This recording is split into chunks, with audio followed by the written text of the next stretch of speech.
Welcome, teacher friend. I'm Lori. And I'm Melissa. We are two literacy educators in Baltimore. We want the best for all kids, and we know you do too. Our district recently adopted a new literacy curriculum, which meant a lot of change for everyone. Lori and I can't wait to keep learning about literacy with you today. Hi, and welcome to Melissa and Lori Love Literacy Podcast. Today we have a special episode where we are digging into a listener question. Melissa, this is really exciting because when we saw this question come through, we both jumped on it. We thought, oh my gosh, we have to do an episode about this question. Yeah, I think I wrote like 5 pages back to the person and they probably thought I was a little crazy. I apologize. No, it's good. So we read everything that comes through and we respond to every single thing. It's so good. Well, this question I think struck us for many reasons, but part of it goes back to that idea that we are not able to assess reading standards. And those standards are different than foundational skill standards. And I think we can say that again. We are not able to assess mastery of, is I think what I mean. Those standards, the reading standards, we can assess mastery in the moment of the skill standards, right? So those foundational skill standards. Well, and I would say it goes beyond just the assessment, but also to the instruction. Yes. That they should be treated differently in teaching them, right? That you can very systematically teach the skills and the foundational skills. And then, just here it is, try it out, give it some practice, and then see if they can do it on their own. And like you said, the reading standards are very different and need to be treated differently, both for assessment and in instruction. Sure. Yeah. I mean, I think to give a real concrete example, it's very clear in instruction if I'm teaching CVC words and I'm teaching segmenting those words, I can see and hear if students are able to master that skill. But if students are finding the main idea of a text, it is much more complicated because there's so many things that depend on them being able to find the main idea.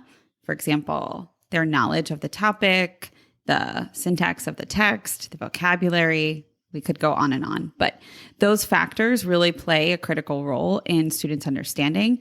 And it's very difficult in that moment to say a student can find the main idea and then, yep, check, they've mastered that, because they may not be able to do it with another text.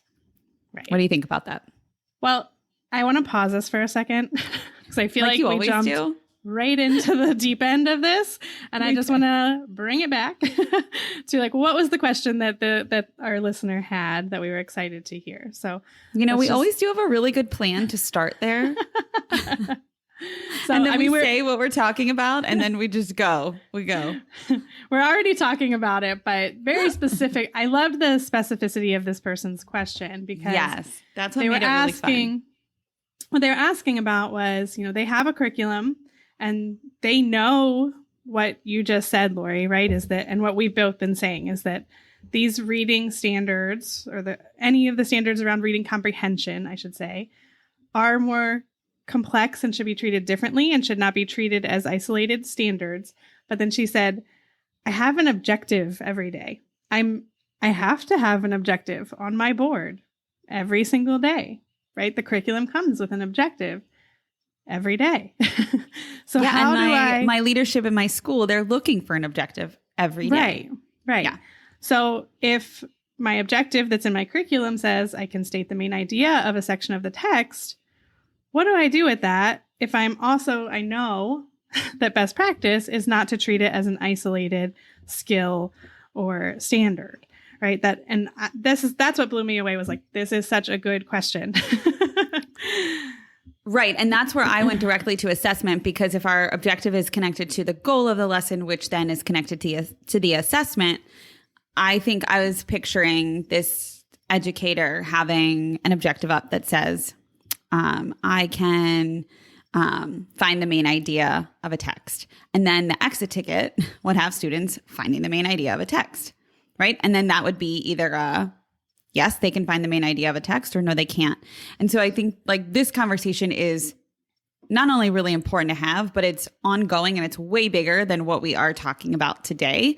I think it kind of melds into lots of different things. One of them for me is standards-based report cards. And, there's lots of different things that we're going to talk about after this and have forthcoming podcasts about, in terms of like listener questions and in terms of this topic in general that are all connected kind of under the surface.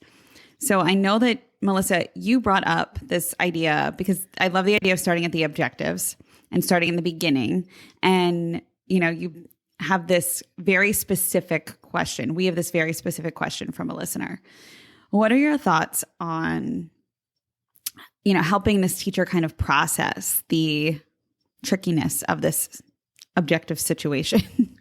Yeah. Well, I'm going to pause again. Sorry, Lori's going to get really annoyed with me today. Because I want to make sure that this listener is already pretty clear on that, like, difference between teaching isolated skills and standards and not. And I just want to make sure everybody is. Again, we've already jumped into it a little bit, but there's a quote from a text that I want to read, and it's a little long, and I apologize, but it really spells it out for me of what we're talking about here before we jump into the like nitty gritty of what do you do with an objective. This is from a text called Text at the Center, which is by Meredith Lieben and Sue Pimentel. And it says, for years, almost all teacher prep programs, traditional ELA instructional materials, and generally accepted practices have used both isolated strategies and skills approaches to instruction, which is unsupported by research. Those in the field have been taught these approaches and then had them reinforced in the materials they have. Unsurprisingly, many educators are resistant or unaware that they need to change. On the other hand, a text-centered instructional approach, where the text is carefully analyzed by the teacher when preparing, so students will be able to explore the text fully and learn from it, has not been a mainstay approach taught in teacher prep programs, nor has it been the approach embodied in most instructional materials. I'll stop there, even though I could probably keep reading the entire article to you all. But what I think is really interesting, what they say next, is that sometimes even when people get new materials where it is this text-centered, holistic approach, you bring the standards together, sometimes people go back to what they're used to, which is that isolated skills and standards. So I just wanted to put that out there to make sure we were all on the same page and ready to talk about this. I'm so glad that you did. Thank you for always taking us back 2 steps so that we could go forward a little faster or a little slower, depending on what we're talking about. All right, now we can get into it. Okay. Well, I think what strikes me from what you just read is the idea of having the old things that stick. And what I find that the things that stick, what I find interesting about them is they're usually the real concrete things. Like this is very concrete. You put an objective on a board. It's kind of like a routine and a habit that we've gone into. And it might seem a little bit rogue to put something up that's not an I can statement, or, it's something that we typically have been doing for many, many years in regards to objectives. My argument would be that you can still have that objective and make the lesson look completely different. I agree. Yeah. How do you think that? How do you think that could happen, Melissa? Here, I could talk for an hour, so you jump in and stop me. But I'll tell very clearly, like, my way I was taught how to do this and how I did it for many years was, we're just going to go with the main idea as the example, right? If that is the objective, right, is finding the main idea, what I would have done, and what I assume a lot of teachers do, because like they said, it's what we were taught to do. It's what's in our materials sometimes, if our materials are still doing it the old way, is this like, okay, I need to teach them how to find the main idea. I could literally pick any text I want, right? It does. Maybe I'll pick a grade level text. That's, that's my criteria, a grade level text. And then I'm going to either use either a short piece of a text or maybe a whole text that's really short. And I'm going to model for them how to do it, right? That's my I do. I'm going to start there. I'm going to show you how to find the main idea of whatever it is I'm reading. Then I'm going to go on to my guided practice, right? And so somehow we're going to, maybe I'll ask you some questions to see if you can find the main idea of maybe the next paragraph or a different text, right? Or maybe you all are working in groups and you're helping each other find the main idea of another part of a text or a different text, right? Doesn't matter what the text is because we're just trying to find a main idea. And then at the end, I'm going to have you read maybe the last paragraph of a text or a totally separate text and find the main idea of that one. And that's where the assessment comes in, right? That's where you said, I'm going to see if you can find the main idea now all by yourself. Yes, that's exactly what I was envisioning. Right. And I mean, even as the teacher, I may have chosen texts with very clear main ideas. Probably. To help, right? to help support that lesson. Right. Yeah. Anyway, Go ahead. I love listening to this. Well, do you want me to get into what I would do differently, or do you want to talk more about this old way and why we shouldn't do it? Oh, that's such a good question. Let's talk about why we shouldn't do it. Yeah, let's talk about why we should do it. I was thinking we don't want to circle back to this. We'd like to leave it behind once we talk about it. Well, you can see very clearly, right? Like we said, it didn't matter what text I picked, right? No. We can pick whatever we want because what I'm going in with my mindset, this old mindset, is they need to find the main idea. And that's the key. And you heard me say, even it could have been the next paragraph or it could be a totally different text. It didn't matter because my goal was just that we're practicing how to find the main idea. I'm showing you how to find the main idea. And then the assumption that's behind it, you know what I'm going to say, Lori? Mm-hmm. That when, you want me to guess? Yeah, go for it. Okay. The assumption is that when students encounter a text in the future, that they will be able to find the main idea because in this lesson, they've been able to find the main idea. They've been guided through it. They've seen modeling, they've practiced, and then they've done it on their own. And so whatever text comes in front of them, they'll be able to find the main idea. We've checked it off and we're moving on to something else, a different reading strategy or skill, even though that's not, I don't like using those terms, but even though that, that's not the way that we want to think about it. And that is wrong. Wrong. That assumption is wrong. I think that's really powerful to say. And it's also may take a lot of people by surprise right now. You might be feeling like, oh my gosh, I didn't expect them to say that. But it is. And we see in this text at the center that why that is. So if anybody out there is kind of taken aback by this, our listener who wrote in was not. So she was really struggling with, I know I'm trying to fit a square peg in a round hole. This is not working. Right. What do I do? But if you're feeling taken aback, we will link the text at the center in the notes so that you can see. I mean, it's very detailed. It's very long and it's very helpful.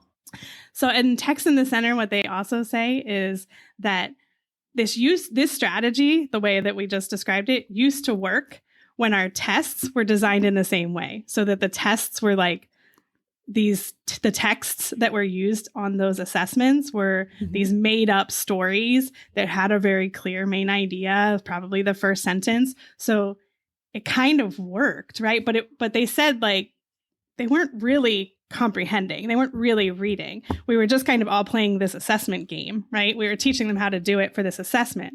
Now that the Common Core standards and any state standards that are aligned to those standards or similar to those standards, we use regular text, right? Authentic texts, grade level texts, complex texts, and they don't always have that main idea as the first sentence. You can't play that game anymore, right? You have to really comprehend the text and understand it.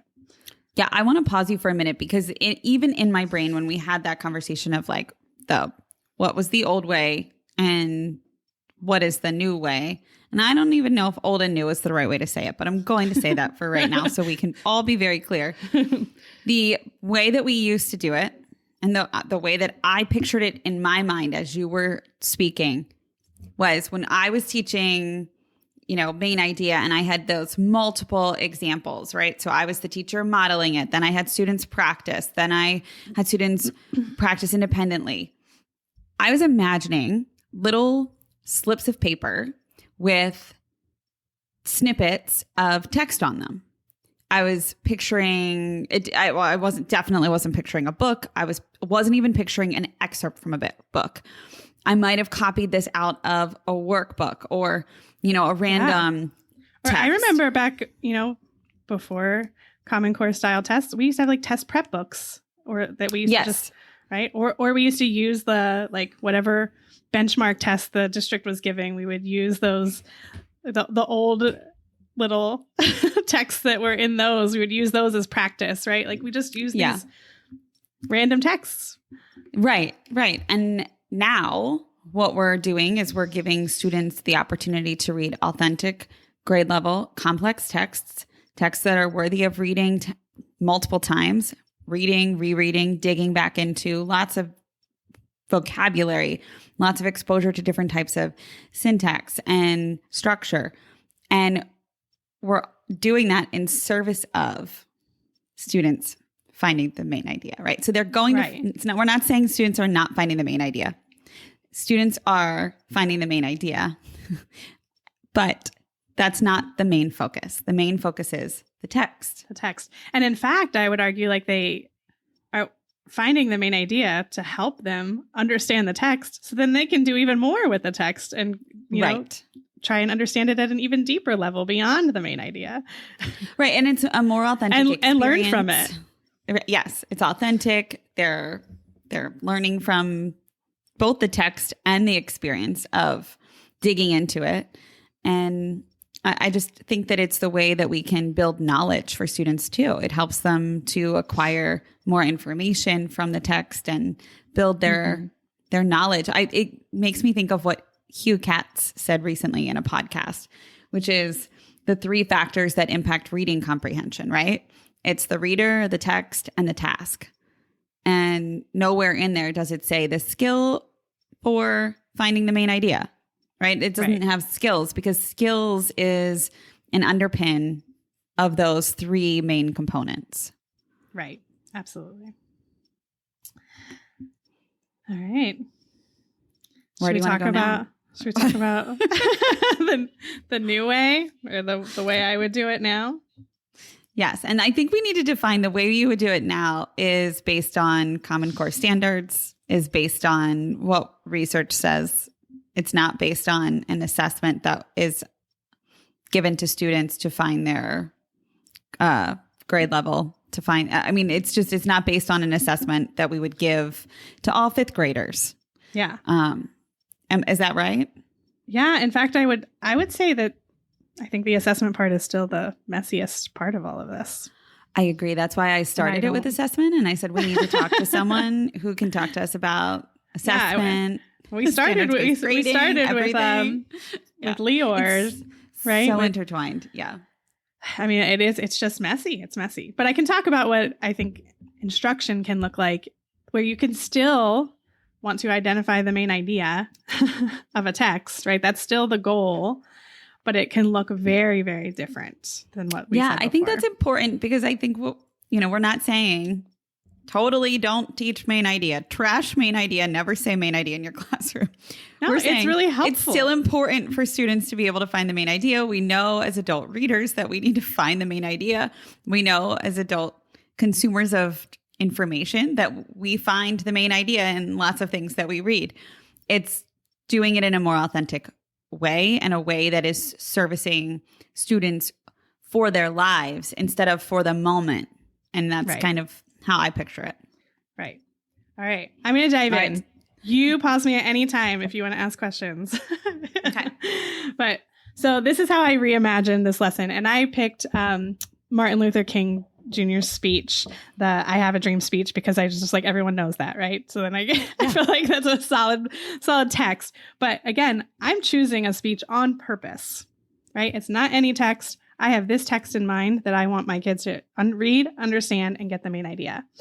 In fact, I might not even say main idea. I think I said identify the main points in MLK's speech. which is still finding the main idea. Mm-hmm. But you can see already I changed it a bit because like it's not just about this main idea. It's about what were his points that he was trying to make, because he's making a speech and he wanted to make some points by making the speech. Anyway. Sure. And there could be more than one. I think main idea kind of limits us to like, well, can there be more than one? Totally. There's probably more than one. Definitely. I mean, when we think about even like the writing revolution and how when we talked with our authors of the writing revolution, writing an outline is really important to writing. Natalie Wexler says she still writes outlines. Natalie, I'm assuming, does not come up with one big idea and then write everything under that. I'm sure there's one big idea and then lots of points under that idea, and then maybe another idea and then lots of points under there. And, you know, that's how outlines work. So I'm assuming the speech is also replicating that structure. So to say idea might be limiting. I love the idea of saying points instead of idea, Melissa. Mm-hmm. So before I even jump into the lesson, I want to say, first off, that this would not be an isolated text, right? So this would be within a larger group of texts, probably, I'm guessing, about the civil rights movement here, so that they're coming in probably with some knowledge about what was happening at the time that this speech was given. They might even already know who Martin Luther King Jr. is, right? They might have looked at his picture. I'm making stuff up right now, but I'm just saying, regardless, like they probably have read or seen other texts that give them some information coming into this as well. That's helpful.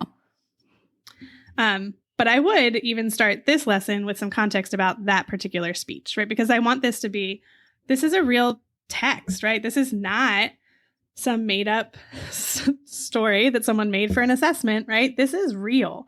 This was a speech that was actually given. And I want students to understand that. Sometimes they have trouble knowing, like, is this a true story, right? They ask that all the time. So knowing that this was a real speech and giving them information about when it took place, what was happening in the world at the time, if they don't already bring that knowledge from other things they've read, you know, how many people were there? Who was he talking to? Where was it happening?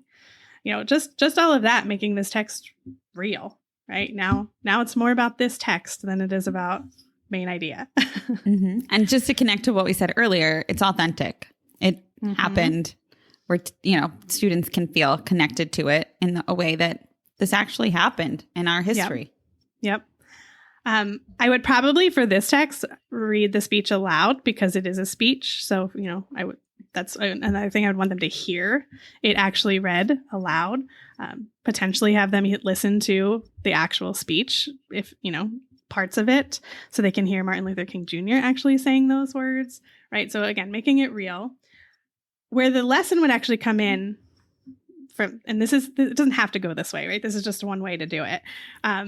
I would actually teach them how in a speech, and MLK does this, uses repetition in order to make sure that an audience hears their main points. So you can see how I'm connecting it to the main idea, right? But I'm giving them away in a speech in particular. Okay, now let's go back and what does he repeat? I have a dream, maybe a few times, right? What's his dream? And there are other words in there that he repeats. What is he repeating over and over again? Because this is a long speech and people had to just listen. They didn't have the words written down in front of them like we do now, right? They were just listening. So in order to walk away from that speech, remembering what he said and being moved by what he said, he had to repeat it over and over again. And so that's what we're going to look for. We're going to look for, what does he repeat over and over? And that's actually then going to help them find the main points or the main idea of this speech. I love that. I like that we're giving them hints strategically about the tools in the text are used. So for example, that repetition, that's something that is being used to help. It's like a big flag for the reader, right? I'm holding up a green flag. Pay attention to me. Right. And me as a reader, as a student, I can see and hear, oh, this must be really important. I wonder why. My teacher's helping me figure out why this tool of repetition or this is used over and over and over again? What is it helping me learn about this text? Right. And what I see it, it's not the handhold of like, okay, you're going to find the main idea in the first sentence of every paragraph. We don't know that that's true. I can guarantee you it's probably not true for this speech, right? It was a speech. So it's probably not paragraphs. Probably, exactly. We made them into paragraphs when we wrote it down. But he might have written it down before. I don't know.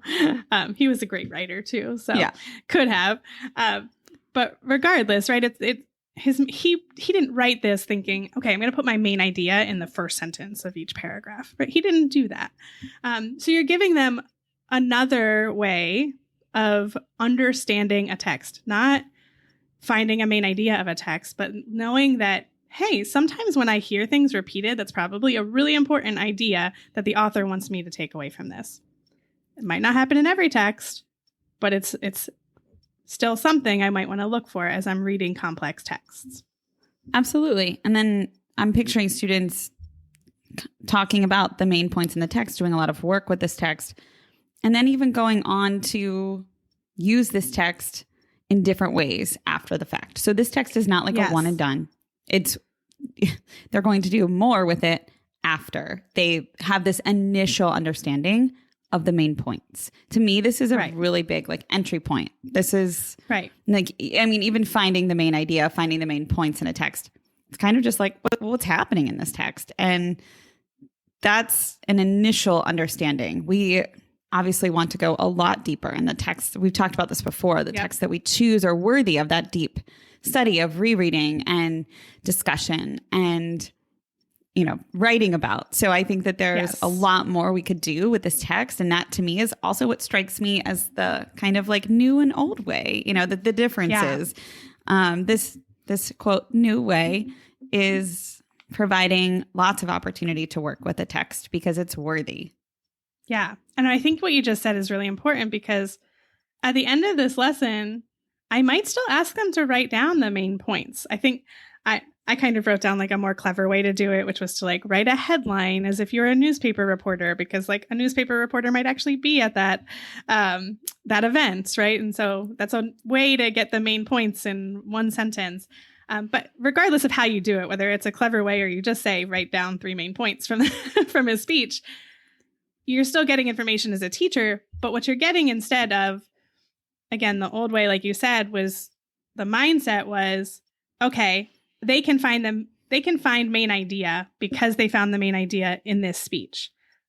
That's the old way. What I would say is the new way is I can see from this whether they comprehended this text today.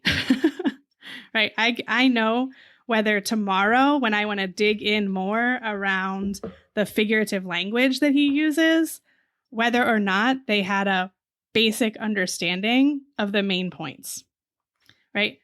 I'm not saying they can read any speech now and find the main idea.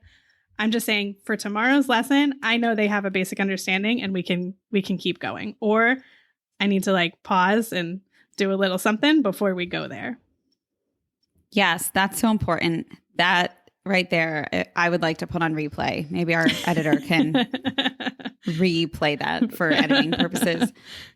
That is really important. If you're listening, scroll back those like 15 seconds and listen again. I like especially that my students can do this with this text today. Mm-hmm. Today. Not 3 years ago, not 10 years from now, because the text 10 years from now might be related to what they are doing in their field of work.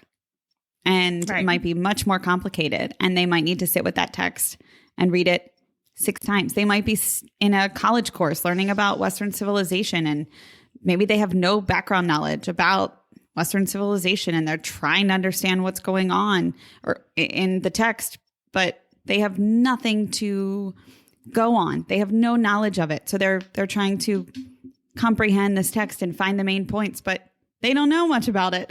Right. They have to learn about this topic. And so I think that that's what strikes me is today, right here in my classroom. And I know that by giving them the tools and by working with them to find the main points, that will transfer. But there are also a lot of other factors that go into it.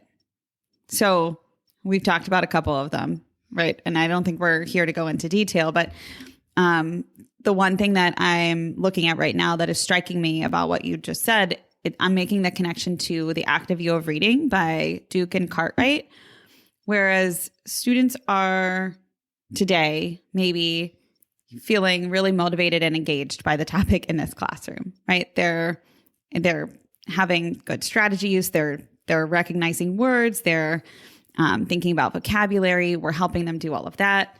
Maybe tomorrow the vocabulary is a little more difficult because we've chosen different words or we're working in a different way. We're asking for a different task. And so the things that change could impact how they are able to work with the text and what we're asking them to do with the text. So again, it goes back to what Hugh Katz said, right? It's the reader, the text, and the task. And that changes from day to day. And usually if we're studying a text for several days or a week or a month, if it's like a longer novel, the text may not change, but the reader might, and the task will hopefully change. So all of those factors go into play. And when I think we kind of think of it like that, that helps me think, okay, I'm going to build my students' confidence and knowledge in digging into complicated texts. And then that will transfer. That's the skill that will transfer, not finding the main idea. Right? Yeah. But it's funny that when you talked about those, I thought of like how quickly those can change if you're changing texts every day, right? Especially that motivation, right? Yeah. Like, I mean, my goodness, if you have a text about, football one day and all the kids are like, half the kids are like, yeah. And half the kids are like not into it. Right. But then the next day you have something about, I don't know, Canada. And there's a couple kids that are like really into it. But then the other kids are like, what is this? I don't know anything about it. I don't care about it. Right. So, when you're just pulling random texts, like, God, the motivation could be different all the time.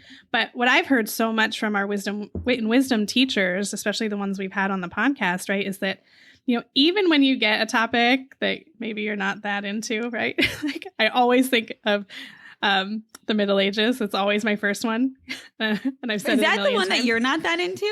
Yes, because when I first saw it, when we adopted it, I was like, no way are our kids going to be into this. It was a gut reaction, right, for me. That's right. You have told me this before. Yeah. Like I was just like, our kids aren't going to be into that, but like.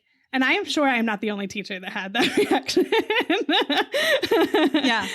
And there are others, but, that's one that sticks out to me. Well, I mean, there's difficult texts in that module. They're reading the Canterbury Tales. And it doesn't seem like, it's not as quick of like, what is love? Like, oh, yeah, like that's something like kids are going to really eighth graders totally would be jazzed about. Yeah. Like, like Middle Ages, how are they going to relate to that? But kids are so into it. And I think it often comes down to the teacher, like, being able to say like, okay, even though I don't think they're going to get into this, like if I can like get them curious about that time period and like build their knowledge about that time period and we can like get into it together, you have time to do that when you're reading multiple texts and you're, looking at artwork and you're doing all of this to build knowledge across instead of just like, one day and we're done or even like a week and we're done. Right. So you have time to like, even if you have to put aside your initial gut judgment, like I did. Yeah. Right? Like, okay, let's be curious about this. I'm remembering 7th grade classrooms that I went into and they loved they loved reading these texts and learning about them. I know that it shocked you. I know. In a really good way. That was a learning experience for me. Like, you have those sometimes gut reactions of like, I don't think kids will like this. And then you're like, proved wrong. When they have the time and opportunity to dig into it and learn about something, they had time and they had the right text to learn about it, then they were into it. Yeah. And I think a lot of the people in the text, the protagonists, are their age. Like which a lot is super of times. helpful. Yeah. Yeah. So there is a good connector thread, and they're and not that that's the only one, but that's just throwing but it's a way, an example in that medieval module, Right. It's a way to connect to something that may not necessarily be relatable on the surface. For sure. Yeah. Yeah. But anyway, all of that is to say, that like it really does matter that this is not just a 1 day or even a 1 week thing with a text, right? It even the lesson I just like talked through about that speech, like if you're only reading that speech that day, like I don't know that that's doing anything. I think it's a missed opportunity. Yeah. Yeah. A big one. Huge. Yeah. And that's why that's why we believe in high quality materials, because the high quality materials that we have reviewed and have seen have text worthy of study for multiple days, and they are inquiry based, and they help kids, like you said, find the main points and use the tools that they're learning about to do so, and help them transfer those quote skills to other texts, but in a way that is authentic and that helps them do so over time with building knowledge. Yeah. And I just want to like also make sure our listeners hear this, is that even with a new curricula, like one of these knowledge building curricula, or if you don't have one of those, like I still think there's a way to like, even, in Wit and Wisdom, there are objectives, right? Every day there's an objective. And I think and a task, right? A task at the end, that those exist too. And I think that's important to know that like, even though we're saying things are shifting, those can still exist, but they might look a little different, right? They might be a little more text-based. They might be, among several different lessons, right? It might just be a part, one piece of a 5-day set of lessons about that text. But it's also what you do with it, I think, is the most important. Mm-hmm. You're making me think of this is like a 2 things are true moment. We can have objectives and we can be teaching using a way that is more effective than what we've done in the past in order to reach those objectives. Yeah. Yeah. It doesn't have to be binary. We don't have to do objectives or this new thing, Right. But it is a shift in both like how you probably are writing them. They'll probably look different, and what you ultimately do with that task instead of checking off the box and saying they can do this thing now. Melissa, did you write an objective for what you just talked through? Yeah. I think I kind of said it at the beginning, but I didn't state it. Can you please state your objective? Yes. I identify the main points in Martin Luther King Jr.'s I Have a Dream speech. Beautiful. Simple.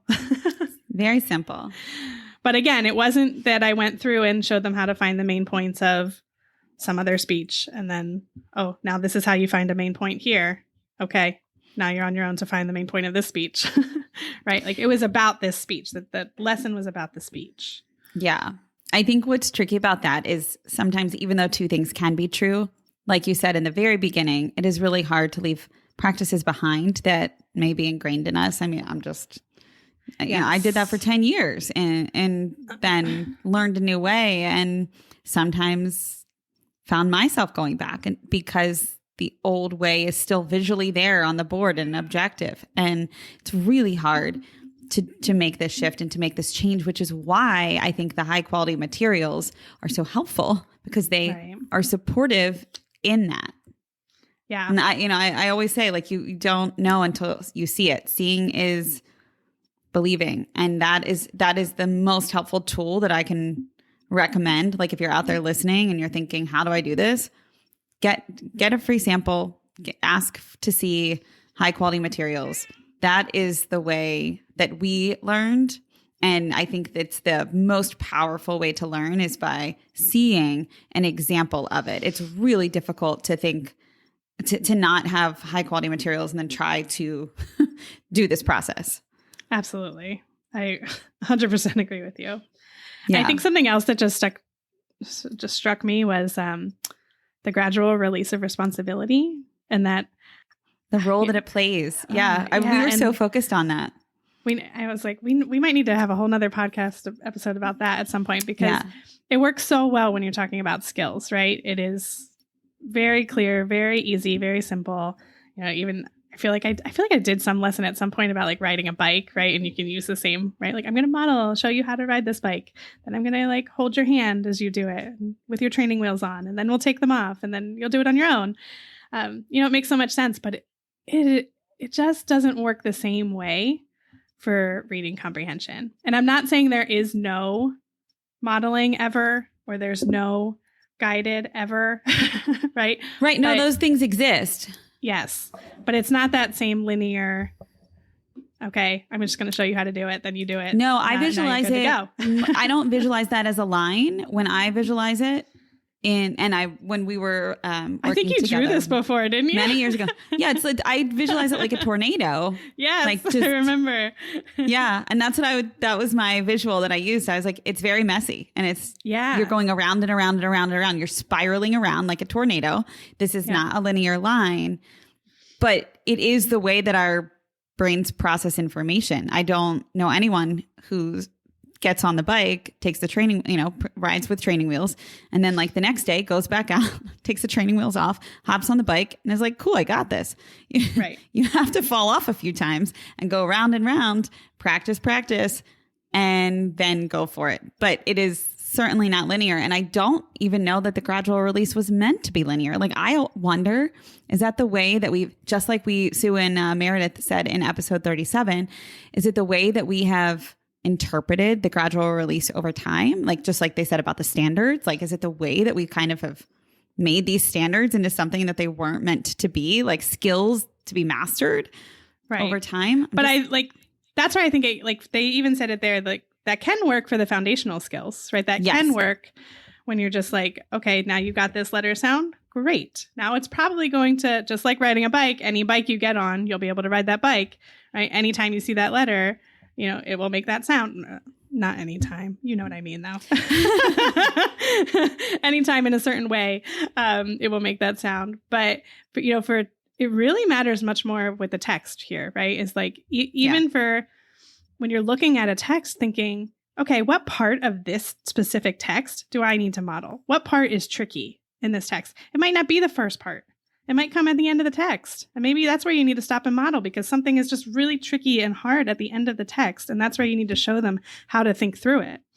And that's what's different, right? It's not pretty. It's not like, I actually think it mimics our conversation today very much. Like we have had a very messy conversation about this because it's a messy topic. I don't think we can have a linear conversation about it without going into what I like to call lots of sidebars to unpack each little thing as we move through it. But I hope that the educators out there listening, I hope, first of all, that it sparks a lot more questions. So please keep writing into us with your questions. This was inspired by a listener question. We could do another 10 more about this. Please keep writing in, and please keep asking questions, and please keep wondering about what this looks like in your classrooms when you have an objective up and you're required to have an objective, but you're using high quality materials. Is there a disconnect? Maybe there's not. Maybe you're muddling through, figuring it out. That's something really important to keep in mind. And this conversation was messy because this is not a linear conversation. Right. And like, this is just the start of that. I'm thinking about that specific teacher. Like, this isn't going to answer her full question. She's going to have to go look through all of her texts, all of the objectives that are in her curriculum, and see, okay, what do I do with them, and try things out, see what she can adjust, what she can't. So it's going to be a messy process for the teacher too. It is just a messy process. Yeah. But we're here with everyone. So we're here with you, learning with you. We'll keep talking about it. We'll keep learning about it together. Yeah. Well, I'm so glad that we were able to have this conversation today and start to really dig into some really not only important, but impactful questions that affect the classroom every day. So thanks for having this conversation. Very specific in the classroom conversation, which I love. Yeah. They're the ones we love the most, I think. Yeah. Well, thank you, Lori. You're welcome. Thank you.